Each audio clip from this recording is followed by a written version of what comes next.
এবার পঞ্চগড়ের বাংলাবান্ধা সীমান্তে তৃতীয় লিঙ্গের একজনকে মারধর করে হাত পা ভেঙে দেওয়ার অভিযোগ উঠেছে ভারতীয় সীমান্তরক্ষী বাহিনী বিএসএফ এর বিরুদ্ধে। তো আমরা রোগীর হিস্ট্রি নিয়ে যতটুকু জানতে পেরেছি যে বিএসএফ এর আক্রমণের শিকার হয় রোগীটা। আর আমরা আসার পরে এখানে রোগীর বাম হাতে আঘাতের চিহ্ন পেয়েছি, এটা ফ্র্যাকচার হতে পারে। আমরা এক্স রে দিয়েছি, এক্স রে দিয়ে কনফার্ম হওয়া যাবে।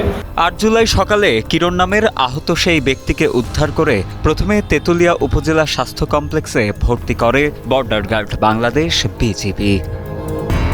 পরবর্তীতে অবস্থা আশঙ্কাজনক হওয়ায় তাকে রংপুর মেডিকেল কলেজ হাসপাতালে পাঠানো হয় বলে জানা যায়।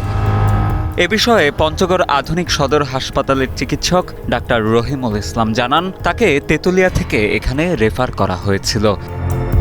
এছাড়া তার হাত মুখ সহ শরীরের বিভিন্ন স্থানে আঘাতের চিহ্ন রয়েছে বলেও জানান তিনি। ৪৫ মিনিটে সকালে তেঁতুলিয়া উপজেলা হেলথ কমপ্লেক্স থেকে রোগীটা আমাদের এখান থেকে রেফার্ড হয়ে আসে। আর মুখে আঘাত আছে, মুখে এবং হাতে আঘাতের চিহ্ন আছে। আমরা এখানে প্রাথমিক ট্রিটমেন্ট দিয়েছি এবং পেশেন্টের উন্নত চিকিৎসার জন্য রংপুর মেডিকেলে রেফার করেছি।